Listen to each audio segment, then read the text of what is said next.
Good morning. Good morning and welcome to the center, the Eureka Center for Spiritual Living. I'm Scott. I'll be your host for the next couple of minutes. Please keep your hands and arms inside the sanctuary at all times. Okay, let us move forward. We always like to start our service by honoring by acknowledging the land. Let me first also say, if you're visiting us or you're new, a special good welcome to you, and to the people on Zoom, welcome to you. We're glad to have you from all over. So we'll start out by acknowledging the land on which we live, or on which we are located, and on which we live. The Eureka Center for Spiritual Living acknowledges that the land on which we gather is the ancestral territory of the Wiyot peoples. This territory extends to the communities through most of Humboldt County, and we honor the Wiyot peoples today. All right, we have the stuff getting up here on the slide. So we have a welcoming affirmation, and we'll do the affirmation, then I wanted to make a brief comment. And since I have the microphone, you have to physically remove me if you don't want me to do it. So together we're all going to say the top section, and on the bottom section, I like to shake it up a little bit. And I just like you, after we all say the top section, turn to somebody else in the sanctuary on Zoom, and the Zoom box, you can chat it, and just basically say, I'm really glad you're here today. Just a sincere welcome is all we have to say on the second half.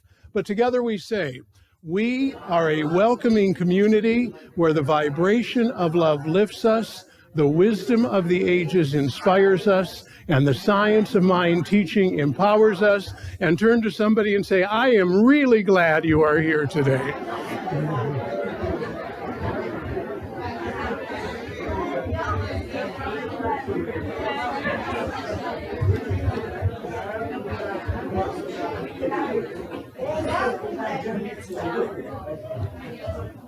And again, welcome to our visitors. I wanted to take a moment, and I talked to my wife about this. I'm going to just start our service a little different by offering a brief treatment. For those of you who aren't normally here, a treatment is our form of what we call an affirmative prayer, putting out into the universe that which we already know is true in light of just the disheartening news that continues to hit us from the Middle East and from the rest of the world. And I think many of us, I'll speak for me, that's all I can do. I have a very heavy heart about what's happening. I think many of us do. So what I do know is that there is only one force, one united energy, and it is all of us, despite what sometimes feels as contrary views. And I know that each of us in all parts of the world, especially those parts in Israel, Gaza, Palestine, and the Middle East, as well as Europe, are experiencing severe strife, and they too are part of us. And so I release into the law of mind the knowledge that we are all working together to create a more peaceful, balanced, one world, because that is all we are, is one. And as these words go into the universal law of mind, I know that they are already happening. I open myself up and accept them, and I say with joy and gratitude and hope, and so it is. Sometimes you just feel powerless. You got to do something, and that's where our power lies. Okay, let's take a look at our weekly schedule. This is what's coming up this week. All sorts of stuff. I will now change the screen, and I will call somebody up to say what was on the screen, see if you paid attention. Susan, would you step up, please? And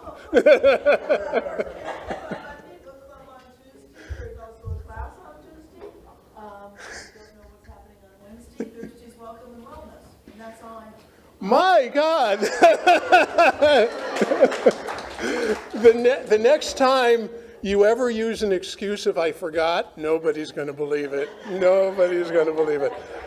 Speaking of what's upcoming, Tuesdays in April, we're in week 3, the 4 agreements being led by Reverend Angelica. The 4 agreements, as you can see, very important. Be impeccable with your word. Don't take anything personally. Don't make assumptions, which will be the topic this week, and always do your best. Simple advice, and the best advice is usually simple. The next step, short talks, discussions, and meditation with Reverend Angelica. It will be this Wednesday from 6 to 7 on Zoom, and Angelica just basically pulls a topic out of a hat or out of a deck of cards. Okay, and then everybody talks about it. So it's just a fun discussion. Let's see here. Crafternoon will take place on Friday. Come be crafty. Just do whatever it is you want. Come by, bring whatever slides you want, or whatever slides. Somebody's too much into this. Bring whatever you would like to play with and join other people as you will be playing in the social hall. Twice Nice sale is coming, and there is no plant sale in the Twice Nice sale any longer, at least not for this year. So Anna, would you like to talk about why you hate plants so much? Did a plant ever come and hurt you when you were a small child? Oh, did you want to talk? Okay, so Anna, the Twice Nice sale is our biggest sale of the year. It's our biggest fundraiser. It's how we help support the center. We're looking for donations, and we're also looking for volunteers. Anna is coordinating the volunteers. It's all yours. Okay. Hi, thank you.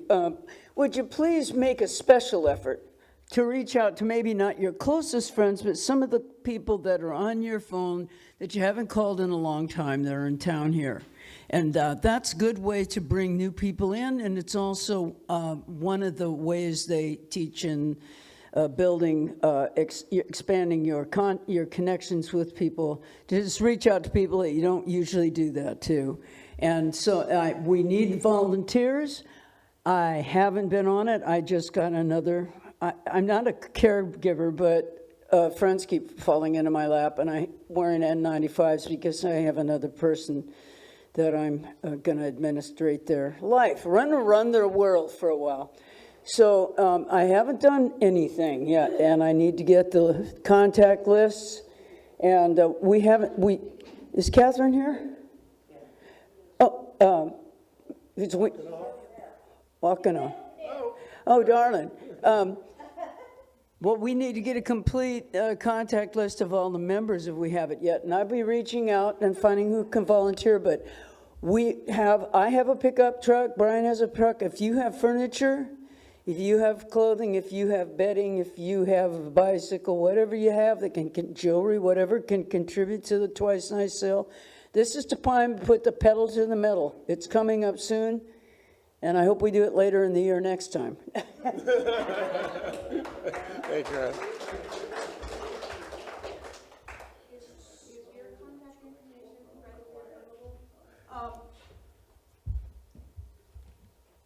My business card is on the little public board. As you come in the back door, look on the right, and my posters for my gigs are there, and then my card is there with the number.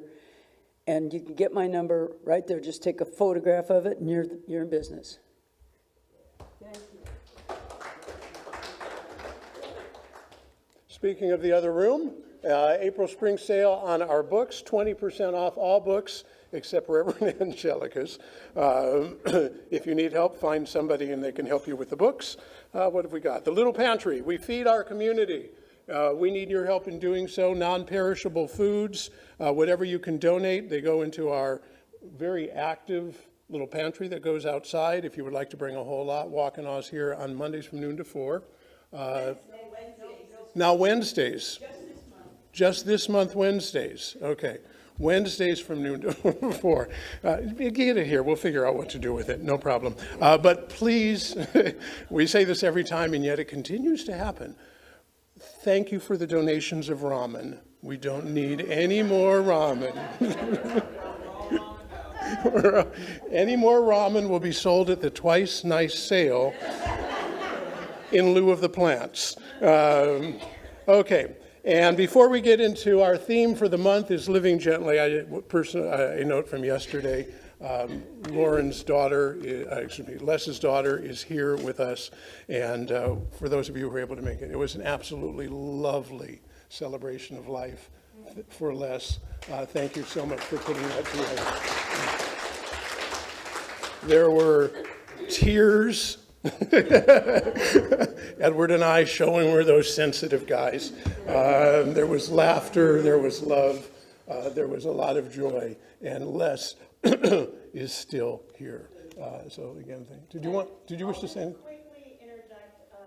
I mentioned this. Did you want to come up here and say it so the Zoom people can hear? No? Okay. I'll just say it loud. Okay. I'll just quickly I mentioned it to Eddie, there are leftover programs for anybody who didn't make it. I'd like you to have them. You can see the image there. It's original art by a friend. The sonnet on back is a particular favorite Shakespeare sonnet of Les's. Okay, thank you. So for the Zoomers, it won't affect you, but we're just going to say it anyway. There are additional programs left. The image, I don't know if they've seen it on Zoom, was done by a friend of yours or friend of... Well, I don't have control over the camera, do I? What? Yes, I understand that, but I have no control over the camera. So anyway, whether or not the image gets out, it's a beautiful image. All right, next up, we're going to have a moment of peace with, is it now Eddie? Are you now Eddie? So Edward is going to come up and do our moment of peace, and then I will return and introduce our guest speaker. Edward, it is all yours.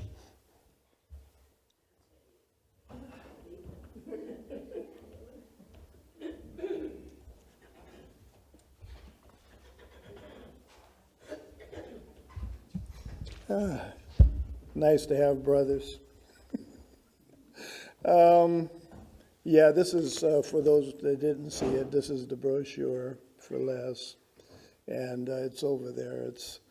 She was a fantastic person. We went through practitioner training together, just Les, Scott, and myself, and very, very emotional day yesterday. My moment of peace today is actually really a moment of peace in light of, what's happening in the Middle East and actually in the world. I don't want to pinpoint just one area. There are a lot of areas that need work.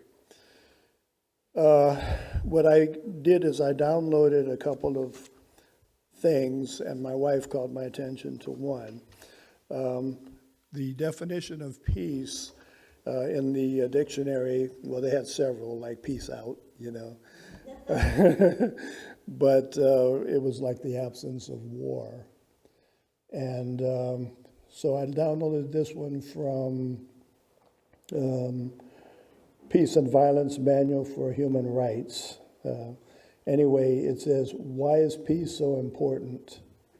Peace is a way of living together so that all members of society can accomplish their human rights. It is an essential element to the realization of all human rights. And that quote was from, I believe, Mother Teresa. There are 5 paradigms, 5 approaches to peace.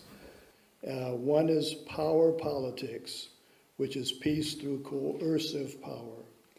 The second is world order, which is peace through the power of law. Third is conflict resolution, peace through the power of communication. The fourth is nonviolence, peace through willpower. And the fifth is transformation, peace through the power of love. I believe that peace will be attained when we take the profit out of war. And right now, all of the governments, especially our own, unfortunately, are mongers of war because it's profitable. Guns, in my opinion, and this is just my opinion, I know a lot of people are gun owners, but I believe that it's a weapon for killing. That's all it does. It takes life. And I don't believe that that's a good thing. Of course, we do need to take some life to live. In fact, I wrote a poem about that in my first book. For vegetarians, we kill plants. Plants are living things, but we have to take that energy to live. For people who are carnivores, we eat animals and fish. So there is an exchange of life for life. And I think that if we're going to use weapons of mass destruction or destruction of any sort, mass destruction never, but weapons of any sort, it should be only for those purposes, to sustain life, not take it. For those of you who don't know about the moment of peace, the new people, what happens is I yap and read something usually. And I did want to read this one quick thing from my wife. This is Mother Teresa. It says, "There is so much love in us all, but often we are too shy to express our love and keep it bottled up inside us. We must learn to love until it hurts, and we will know how to accept love." And acceptance is important as well as giving. So anyway, I will, with that, give us a moment of silence to contemplate. Jackson will sing us into a contemplative prayer, and then Jackson will sing us actually into the introduction of our beloved speakers today. So we'll take a moment to contemplate.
Surely the presence of love is in this place. I can feel its mighty power and its grace.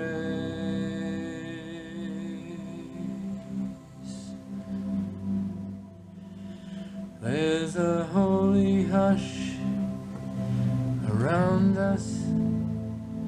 I see glory on each face.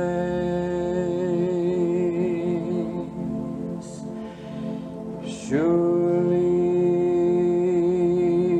the presence of God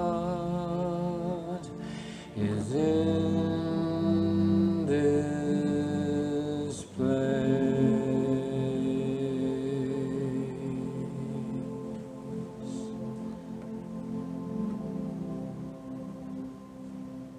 What I know is that there is only the one life. There is only the one self-existent life force that is the author, the creator of all that is. It's the fabric of the universe. And I know that each and every one of us and everything and everybody everywhere are manifestations of that one life force. I know that life force never works against itself, as no life would ever work against itself. Therefore, I know that inherently, each and every one of us are good people. I know that we all crave for peace, no matter where we are in the world. There are the few who have placed greed as their God. And those few are leading the many. I know that soon the world will awaken.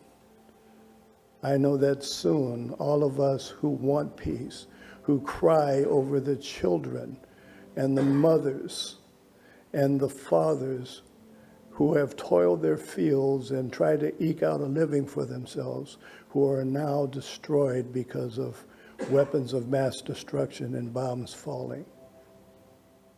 I know that all of us will say one day that we have had enough. We've had too much of this in our world. And we will stand and we will call our leadership to reckoning. And we will force them back into the peace that we so fervently desire. I know this because I have faith in humankind. And I know that we are all inherently good people. And I'm grateful for that. I'm grateful for that knowledge. I'm grateful for each and every living soul on this planet. And I know within my heart that putting it into the laws of the universe is unnecessary because it was always there. And it continues to be there to this day. And so it is.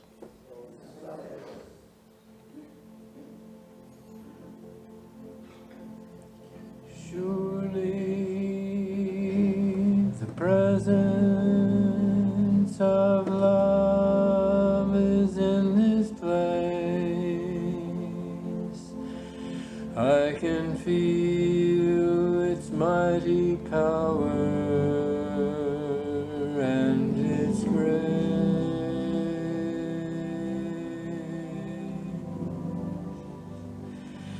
There's a holy hush around us. I see glory on each face. Surely the presence of God is in this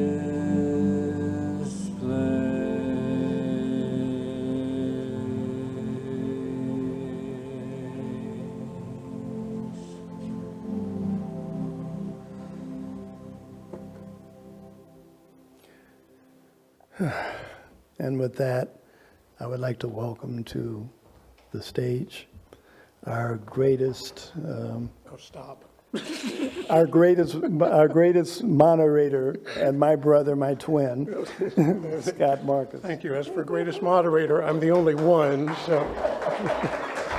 And we will henceforth refer to the moment of peace as Edward's inspirational yap.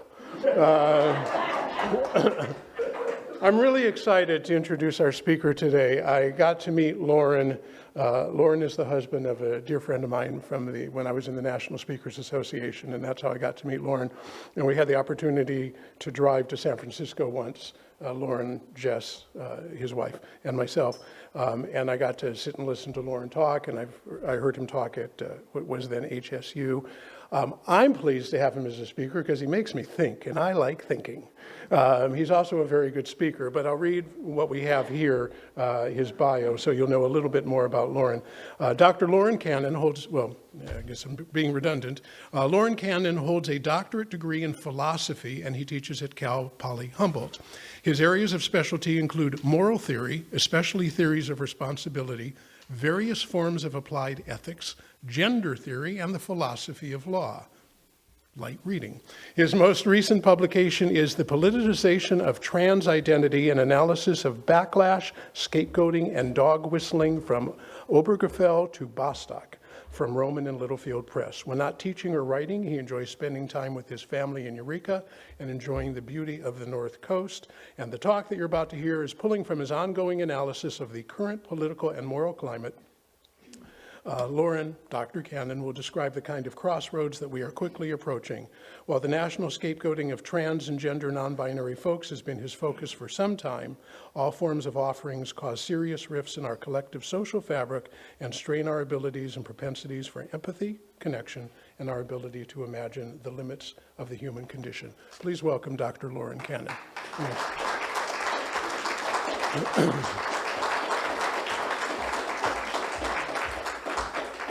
Thank you. Welcome to our center. Thank you. Hello? Yeah. We'll do what we can. Yeah. Can y'all hear me good? Hear me well enough? All right, thank you. Thank you so much, Scott. Thank you for the introduction. I do apologize that the title of my book is so long. It's about being basically indecisive.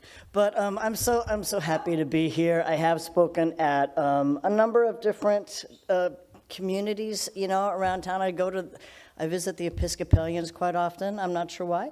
But no, I love them. They're great. They're lovely people, and sometimes I see the UUs, and I'm just so honored to be here. I live just over the way, a couple blocks away. So good morning to everybody, and I'm happy to be here.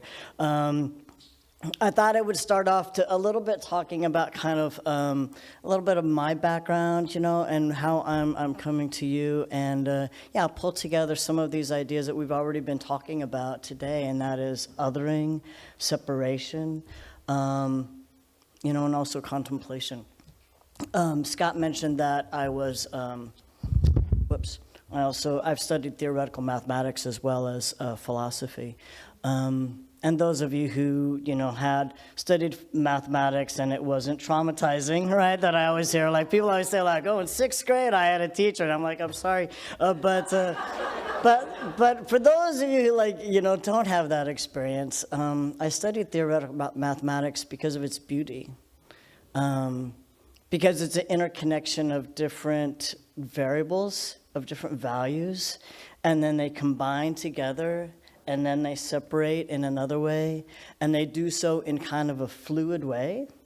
Maybe like some of us here, I grew up in ways that were kind of financially unstable and a little bit worrisome, and thinking about a topic where there's an answer, and you can figure it out with enough, with enough time, is comforting. I was in college, I was a competitive athlete, and I was overtrained all the time, and I fell asleep in all my classes. And as I was falling asleep in calculus, the relationships between the numbers and the variables and the operations had a dreamlike quality. I love that. I got older, and I studied philosophy. It was part of a midlife crisis. I'm right now in my three-quarter life crisis, and so we'll see kind of what happens after this. But yeah, when you start changing the boundaries of what you're thinking about, mathematics has very, very strict boundaries, right? You've got, a couple of operations, you got a couple of elements, and then you kind of play like in a sandbox. You start doing philosophy or ethics, and the boundaries are not as well understood, not so well defined. And there's no answer in the back of the book. And that's a little bit worrisome, right? Particularly as a mathematician. I've studied the philosopher Hegel, and he says that if you start with ethics, which is kind of where I live, if you start with ethics, or if you start with metaphysics is talking about the study of the study of the nature of God, the nature of us, the nature of independence, the nature of our world. Ontology is the study of existence. Hegel said that no matter where you start in philosophy, you're always going to make a big circle because it's all interdependent. And I believe that's true. I believe very strongly in interdependence, as I'll mention further. I think in this political moment, there's a lot to think about. There's a lot to contemplate about. And I think that I'm just so happy to be here because I think this community is doing a lot of that. With regards to contemplation, the contemplation a moment ago, where's that friend who just said, that contemplation that just a moment ago was beautiful. There was a time in different epochs of the human condition that contemplation was a part of everyday life. Contemplation was seen as a way to get closer to God, to get closer to oneself, right? To contemplate the cosmos. And the view that the cosmos was a morally ordered. It wasn't a machine, right? And many argue that based on the so-called European scientific revolution, what was the cosmos, which was a spiritual, beautiful, morally ordered entity, became a machine to tinker with, to find out its secrets and to use only for our own benefit. So I appreciate contemplation, and I think that that is something that that is really important right now in our time. As Scott mentioned, a lot of my work recently has kind of stemmed, in the fields of applied ethics, legal theory, moral theory, and thinking specifically about the othering of particularly trans and gender non-binary people since 2015. That's when we had the same-sex ruling, Obergefell. That was the part of the title of the book. That's way too long. But the Obergefell ruling in 2015 was that which gave us the right to have same-sex marriage across the country. Huge, right? Celebratory. One should celebrate that. And I was teaching my trans lives in theory at the university. And I had one of those little, I'm such a Luddite, but you have like a web page for your course these days, and then current events and this or that, and I had that little current events page. And about that time, there was the bathroom bill in North Carolina. I told my students, it's like, oh, weird, look at this bathroom bill in North Carolina. That would mean that I would have to go to women's restrooms or be, fined, imprisoned, harassed, all sorts of stuff. And then, the current events page goes on. It's like, oh, wait a minute, North Carolina, North Dakota, South Dakota, Texas, Mississippi, all over the country. And basically, I wanted to know what in the world is going on, right? What kind of othering is afoot here? But before I want to talk about that, I want to zoom out a little bit for the Zoomers. Zoom out a little bit. We used to say that before there was Zoom, didn't we? Zoom out a little bit and think about othering in general. I do have some special guest stars. This is The Origin of Others by Toni Morrison. I say special guest star. I grew up in the 70s, so I loved when Cher would just appear on a sitcom out of nowhere. That was like, a highlight of my life, right? But Toni Morrison is a treasure for us.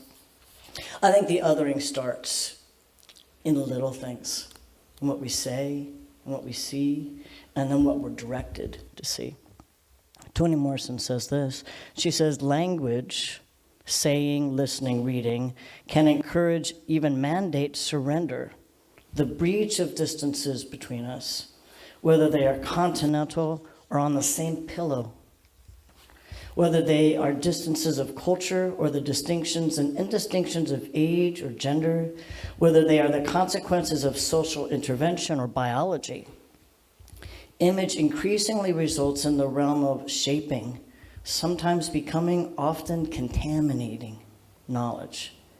Provoking language or eclipsing it, an image can determine not only what we know and feel, but also what we believe is worth knowing about what we feel. What is worth knowing about what we feel? Far from our original expectations of increased intimacy and broader knowledge, routine media presentations deploy images and language that narrows our view of what humans look like, or what we ought to look like, and what in fact we are like. Succumbing to the perversions of media can blur the vision. Resisting them can do the same. Maybe lastly for a moment, she says, the concept of what it is to be a human has altered. And the word truth so needs quotation marks around it that its absence, its elusiveness, is stronger than its presence. So we live in a world that we have images. I mean, it's an onslaught, right? Images, ideas. Some are beautiful ideas and some are not, right? And it's like in the present moment, we have to try to navigate between all of that. And then we say wait, what is the truth of what's going on? What is it to be human, actually? What is it to be dehumanized? I have a sense that you all think about what is the truth with some regularity, right? Probably more than some of my students, you know, for sure. I'm influenced by what we philosophers, maybe y'all do too, I'm not sure. So some of us philosophers talk about ontology, the nature of existence. There's what's called a process ontology. A process ontology is that what exists are processes.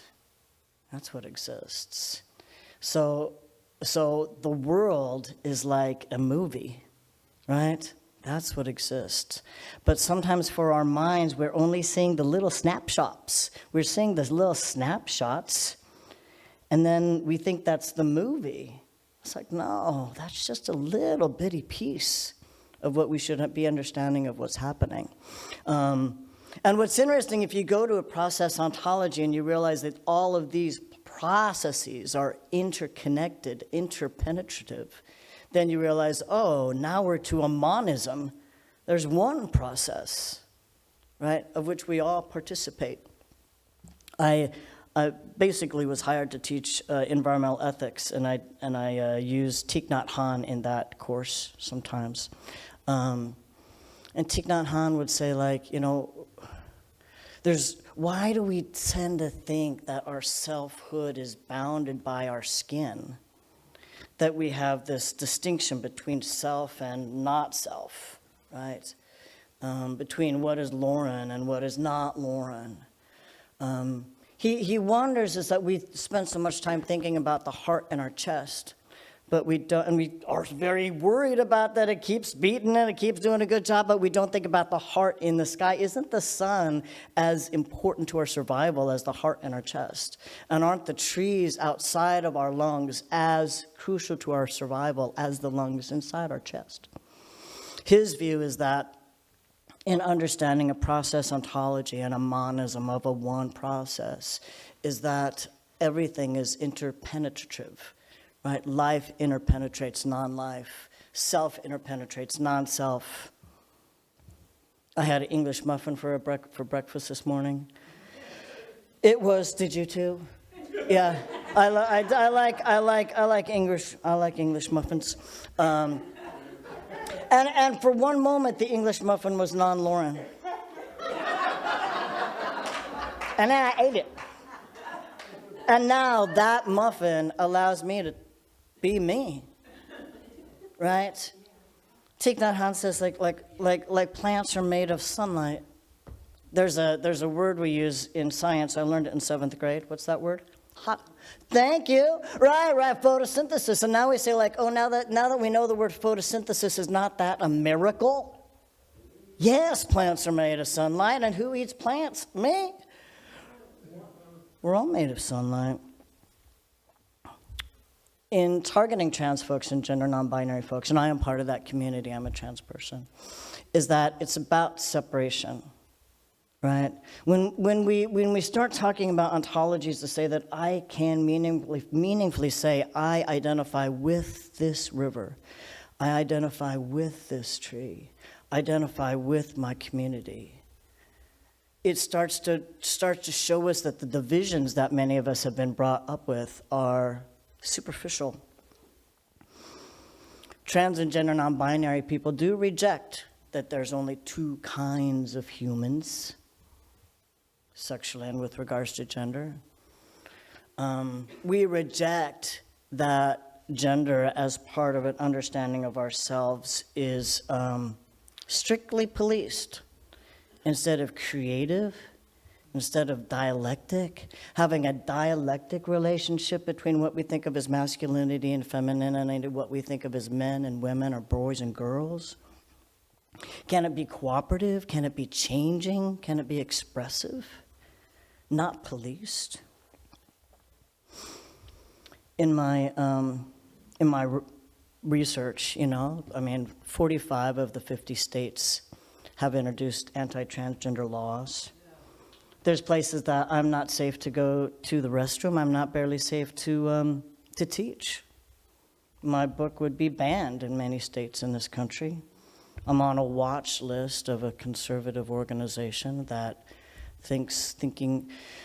that believes recognizing the humanity and value of trans people needs to be politically targeted. There are folks that can no longer change their identification, such that I get pulled over on a rural place and it says female on my driver's license. That might not be safe. Active driver's license? Yeah, well, some places you can't change your driver's license anymore. So I write about scapegoating and how serious it is, and how that is used for some people to get power, right, and money. It's a surefire way, unfortunately. I'm going to read a little bit of a book. Scott's going to tell me don't want to go too long here. Yeah, because I don't want to get too long. Anyway, this is a story, and it's a strange story, and not a super happy story, but it's about scapegoating. Rene Girard is I don't know whether you call him a philosophical anthropologist or an anthropological philosopher, but he has done a lot of work on scapegoating. Why do we scapegoat people, right? Trans people were in some places we were told that we're like responsible for the end of civilization itself. We're responsible for crime. We're responsible for global warming. I've read some people said we are responsible for Trump being elected. I'm like, wait a minute, like some of us are just trying to live our lives, right? Get up and go to work. I don't know if myself and people in my community are responsible for all that, but that's scapegoating, right? That's scapegoating. So there's a strange ancient story called the miracle of Apollonius of Tyana. This is not the first scapegoating story that has ever existed, but it might have been one of the first. Scapegoating requires fear, right? You stoke fear. And then in a way that I call virtue signaling, somebody steps up and says, I'll save you, right? By introducing legislation to keep some of us in our homes and then not able to participate in society. But this is a story. I'm going to read this for you here real quick. I'm deciding when I'm going to start. Okay. So there's a plague. I don't know if anybody are familiar with plagues. Plagues are scary things. Okay, so here's the story. It's about 100, the year 100. 180 is when the story was written. So he says, take courage, for I will today put a stop to the curse of the disease. And with these words, Apollonius led the population entire to the theater where the image of the averting god had been set up. And there he saw what seemed to be an old mendicant, artfully blinking his eyes as if blind. And he carried a wallet and a crust of bread in it, and he was clad in rags and was very squalid of countenance. Apollonius therefore arranged the Ephesians around him and said, pick up as many stones as you can and hurl them at this enemy of the gods. Again, in the context of a plague, everybody was really scared and nervous. They're going to get sick. Now, the Ephesians wondered what he meant and were shocked at the idea of murdering a stranger so manifestly miserable. And he was begging and praying them to take mercy upon him. Nevertheless, Apollonius insisted and engaged in the Ephesians to launch themselves on him and not let him go. And as soon as they began to take shots and hit him with their stones, the beggar, who had seemed to blink and be blind, gave them all of a sudden glance and showed that his eyes were full of fire. Then the Ephesians recognized that he was a demon, and they stoned him so thoroughly, and their stones were heaped into a great cairn around him. After a little pause, Apollonius bade them remove the stones and acquaint themselves with the wild animal which they had slain. When therefore they exposed the object which they thought they had thrown their missiles at, they found that he had disappeared, and instead of him there was a hound who resembled in form and look, a Molosian dog, and was in size the equal of the largest lion. There he lay before their eyes, pounded to a pulp by their stones and vomiting foam as mad dogs do. According to the averting god, namely Hercules, has been set up over there where the great ghost was slain. I tell that story. It's not an uplifting, fun story. But at the time, Jesus Christ was quite popular, or he was kind of getting popular, and so there were other folks who wanted to kind of rival Jesus Christ, and so the kind of the thing to do is to do miracles, right? That kind of gets you in the press, whatever the press is at the time. And so this was seen as a miracle that Apollonius recognized that the blind, poor, old man was a demon. That was supposed to be the miracle. But I think we understand now that's not the miracle, if there's no miracle here. The miracle was that Apollonius got those people to believe he was. He was by himself. He was disabled. He was poor. And he had no one to speak for him. And Rene Girard talks about how, the idea is, as a lot of folks talk about too, it's about who's going to throw that first stone, because all the others come a lot more quickly and easily from that. I think in this present time period, we really have to think about what's happening in the Middle East, what's happening to transgender, non-binary people, whose lives are can't get health care. I'm so glad I can get health care here. We live in a time period where othering has become the norm and scapegoating has become the norm. And I appreciate this community because you value contemplation. And I just wanted to give you a couple things to think about. It's like the boundaries that separate us, I think you all know, are imaginary and distortions. And those boundaries that separate us include boundaries of what we think of as sex and gender, what we think of as morally valuable and invaluable, disposable and precious. Maybe before I go, I may have a special guest star of Toni Morrison one more time. She says, "Let me tell you about love, that silly word you believe is about whether you like somebody or whether somebody likes you, or whether you can put up with somebody in order to get something or someplace you want.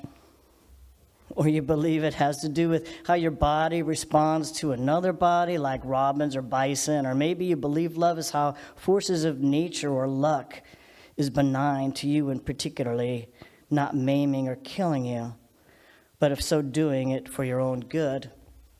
She says, love is none of that. There's nothing in nature like it, not in robins or bison or the banging tails of your hunting dogs, and not in blossoms or suckling foal. Love is divine only and difficult always. If you think it is easy, you're a fool. If you think it is natural, you're blind. It is a learned application without reason or motive, except that it is God. Thank you so much for letting me speak today.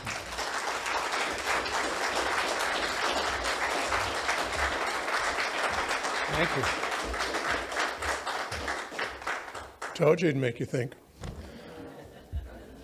Close up Loren's talk, although there's really no need to, but it's what we do, with a treatment. So if we'll get centered for a second. Put ourselves in touch with and be grateful for the fact that there is no separation. There is no other. There is nothing outside of the one, and we are therefore all of that one. Any divisions, any lines, any artificial barriers are created only within our mind, and therefore can be uncreated. And knowing that there is only this one force, this one energy, this one love that has created all and everything, and that the universe operates according to that love, I realize that the universe operates according to the way that I think. And as I open my eyes, when I do open my eyes, I see that the barriers are gone. That each person that I see in the course of a day is merely a reflection of me, looking at me from within my own eyes. And with that, my heart softens and I spread more love, which ripples endlessly into the community, into the state, into the universe, and affects everybody. And knowing that that love is a healing salve, I am grateful for seeing the world in this honest and accurate perspective. I release these words into the universal law of mind, knowing that they have always operated as such, and all I am doing is accepting that the way the universe works and relieving myself of the responsibility of feeling that I have to change everything, and I just put more love into the universe, knowing again that adding love, compassion, and kindness into any situation can only make it better. So I pour it into the world joyfully, gratefully, and I close this treatment by saying, and so it is. I love the fact that we are all sunlight. You know, I just, that image of we are all sun because we eat plants and plants are made of sun. And I love the fact that the English muffin is me. The whole bran cereal I had this morning was not of Scott and now is of Scott. All right, so speaking of things we love, our music for today will be led by Rick St. Charles. Are you going to come up here and do this, Rick? Are you from up here? I guess you are. Thank you. I have a friend who's going to help me today. His name is Cat Stevens.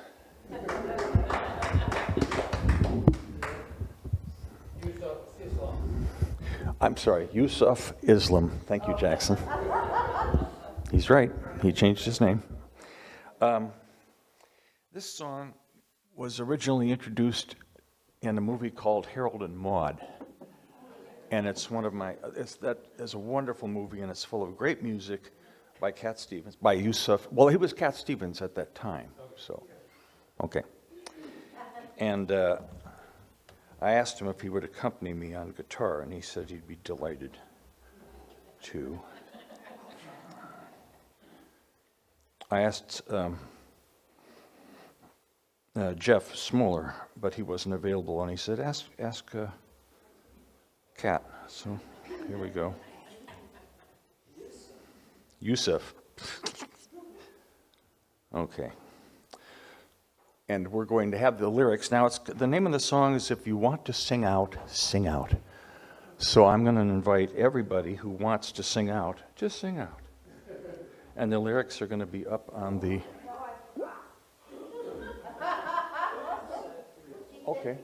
Okay, no problem. I bet a lot of people know the song. Oh, I left the lyrics over here.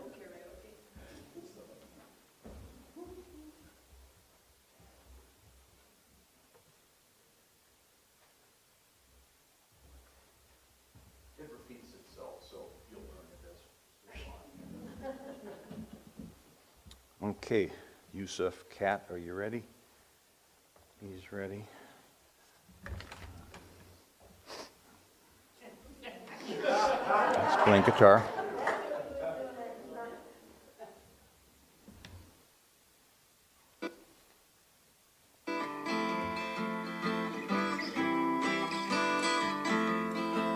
Well, if you want to sing out, sing out.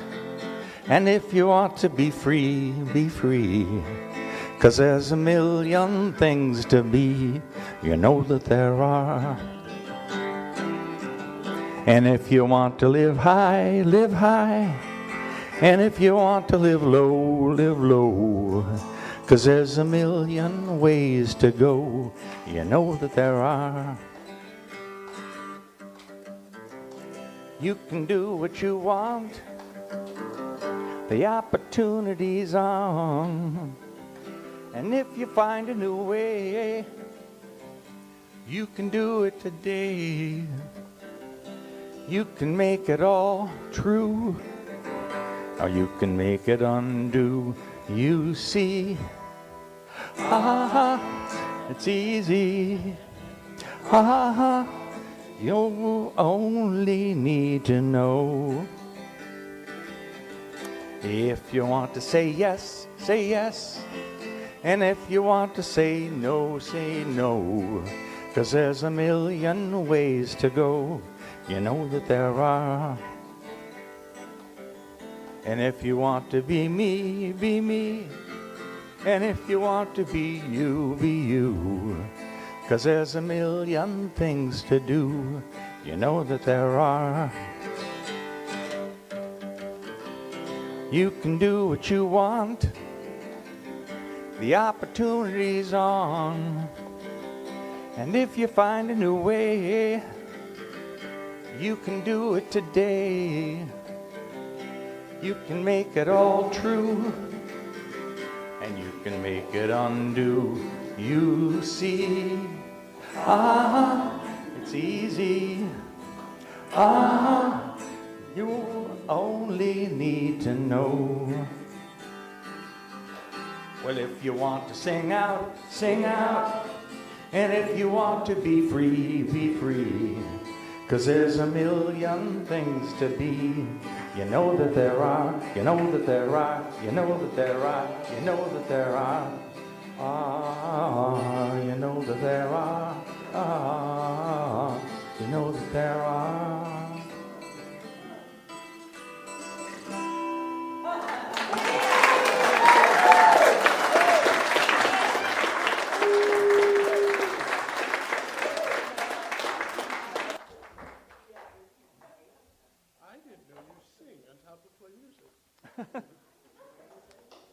Thank you.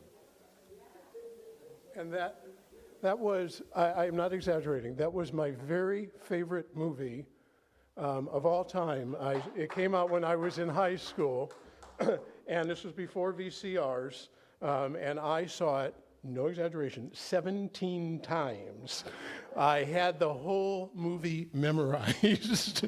And a quick aside, Colin Higgins, this is how much I know about this, who wrote that movie, who also wrote 9 to 5, came and spoke at UCLA when I was a student there. And has anybody seen Harold and Maude? How many people saw Harold? Okay, so great, all right. So at the very ending of the movie, if you remember, that's the song that's playing, as the little Jaguar that's made into a hearse, looks like a hearse, goes off the cliff, and it freezes the image of the cliff of the car falling. And so he said that was a mistake, just an aside. He said what they were going to do is they had set up like 10 cameras, and then this Jaguar, which cost a lot, they were going to take camera shot, movies of it from all different angles, and they were going to make a collage out of it. And while they were setting up the cameras, the car was parked on the hill, and the parking brake slipped. And the car went rolling down the hill, and they fortunately had one camera rolling. And that's why the last scene of Harold and Maude. So you get to come here, you learn about philosophy, you get to hear about Cat Stevens, although the image you did show was a more current one, and you now learn about Colin Higgins and Harold and Maude. Wow, all of that for the price of admission. How could you go wrong? Speaking of prices of admission, let's move into that area. We would like to share our gifts. Do we have a couple of people who will pass the plate along? As always, put in what you can. If you can't put in anything but love, put in lots of love. But even if you put in cash, put in love with it, and the band will play while the plate goes along. Oh, and together we say, I gratefully give from the fullness of my abundance, knowing my gift blesses this center, all in it and beyond.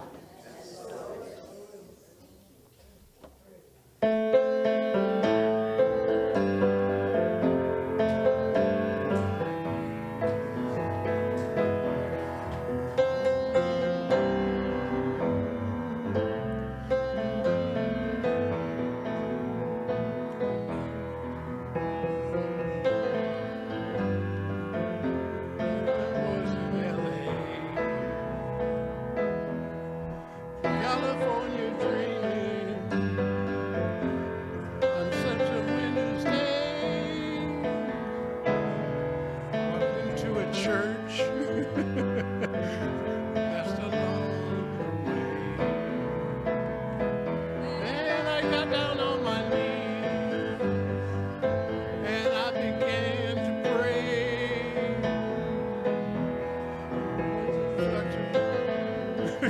And so we all forget the lyrics.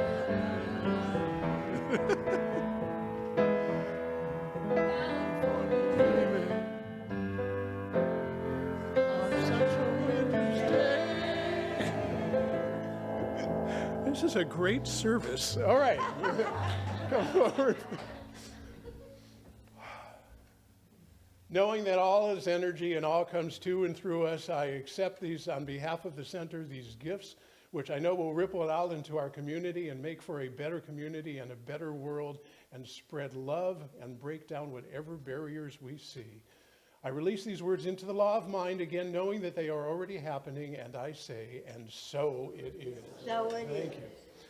Okay, last couple of statements, or last couple of things to go through. A reminder that if you would like to meet with the practitioner for what we call our 5-minute miracle, although we don't have a timer going, the practitioners are here today that are more than glad to meet with you. Myself, Eddie, Edward, let's see, Susan, and I think those are the practitioners who are here today. And Jackson, is your practitioner? Oh, you have a comment you would like to make. Okay, let's bring the comment up, or do you want to do it from there? I can lean over here. Okay. Regarding California Dreaming, a lot of people think that the line is, I stopped into a church and I began to pray. No, it is, I pretend to pray. I pretend to pray. So, you couldn't hear that, viewers. The line, thank you, Jackson. The line in the song California Dreaming, boy, are we off the rails, is not, I stopped into a church and began to pray. It's, I stopped into a church and pretended to pray. Well, there's something that we didn't know. Look at this. We're going to start it from the top. We're all going to sing it again. Let's see here. So practitioners, there I believe is some food in the other room. We'll take a minute, just a couple of minutes for maybe 2 demonstrations because I have one I would like to share. Also, Loren, thank you again on behalf of this whole center.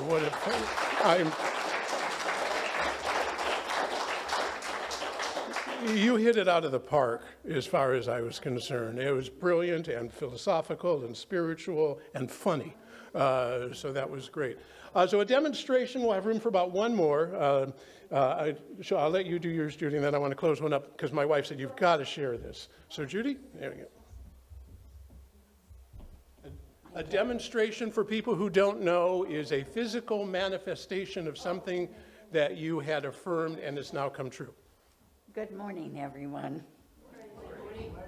I'm going to, thank you. Over 40 years ago, a very significant person in my life went out and got drunk and never came home the night before my birthday. And that's when I decided I will celebrate my birthdays. So on May 26th, you are all invited directly after church to a pizza party, and I'm going to MC the thing myself. And I want to manifest one thing right now. Last Sunday, someone brought some goat cheese to church, and it was purple. I don't know who it was, but I want to manifest the answer. Was that you? I want to get the name of that. Okay.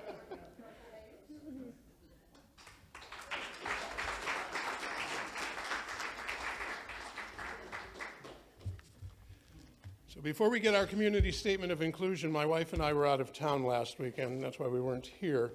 And as these things happen, sometimes when you're out of town, I got an alert that, well, I knew my mortgage was due, but money that I thought he had transferred over did not. And I'm sitting in this little beautiful cabin on the Russian River and freaking out, as I'm prone to do. And I'm trying to scramble around, what am I going to do? The mortgage is going to bounce, all the other checks are going to bounce, cats live with dogs, fires, flames, the whole world will die. And Mary Ann's going, don't you have anything you can do? I go, no, I'm going to just sit here in this cabin and watch as our finances dwindle and we get hit with all these surcharges. And she goes, well, didn't you get draft protection? I go, no. She goes, well, you should have. I go, well, it doesn't help now, does it? So while I am on my computer scrambling, trying to transfer a nickel over or a dime over from here, from one account to the other, an email comes in. I am a consultant for the Small Business Development Center, among other income sources, and they usually take about 45 to 60 days to pay. And for whatever reason, this month they changed the system, and while I was on the computer, an email comes in and says, you've been paid. And it transferred right into my account, covered everything as it was prone to do. And Mary Ann said, you've got to share that, because this is an example of sitting there going, where's it going to come from? Where's it going to come from? And we have to remember, we don't have to know how it happens. We just have to know it does as we believe. And if I didn't have to stress and worry about it, so I just wanted to share that as a fun way. And if anybody else wants to transfer money into my account, I'm glad to let you do that. All right, what we need is somebody to come up and read our community statement of inclusion, and then Donna will lead as we sing our way out of here. So who would like to do, especially if you've never done it, but you've done it and you're welcome to do it again. There it is. Thank you, Donna. Community Statement of Inclusion, an affirmation. We, the Eureka Center for Spiritual Living, are a community that celebrates diversity, fosters inclusion, champions inner work, and creates space for brave, vulnerable conversations. We are a community that honors the unique emanation of God that each person embodies, honors and advocates with people for human rights and dignity for all. We are a community that blesses each other, sees sacredness in all life, remain learners and listeners so we may grow together, and understands that oneness is not sameness. Say with me the last line. We know our beloved community is revealed more fully when we love each other well. I hope. Please stand and join me in singing the peace song. Yes. Touch each other if you wish.